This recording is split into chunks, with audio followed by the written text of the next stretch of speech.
लियाव ए मालिन माई के ओढ़ाव ए मालिन सोरा हो सिंगार लेके रूपवा सजाव ए मालिन लागली हाथ बार बा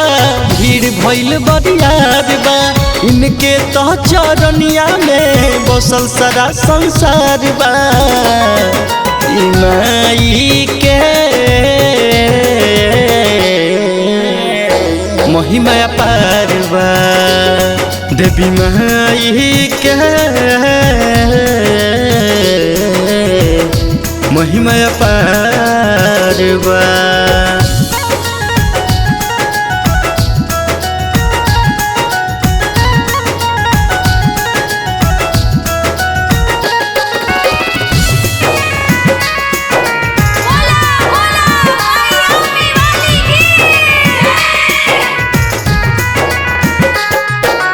दर्शन पावेला जे चरण में आवेला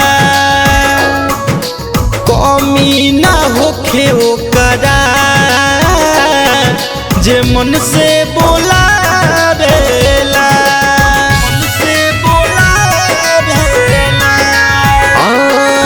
दर्शन पावेला जे चरण में आवेला कमी ना होखे ओकरा जे मन से बोलावेला निमियो के हिल बहार बा उहो भइल झंखार बा झूलू हो झूलावेला मालिन आके खार बा देवी मैया के महिमा पार बा देवी माई के महिमा पार बा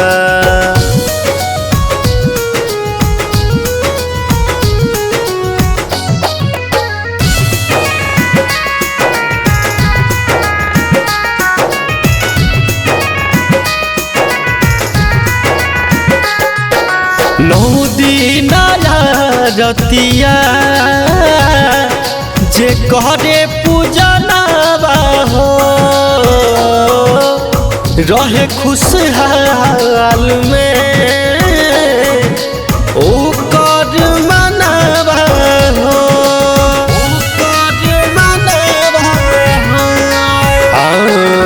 नौ दिन रतिया जे कहरे पूजनवा हो रहे खुशहाली में ओकर मनवा हो रंजन रोहितवा माई करत राउर बखान बा गलती होई जे माफ करिहा काहे कि बेटा नादान बा ई माई के महिमा पार बा देवी माई के महिमा पार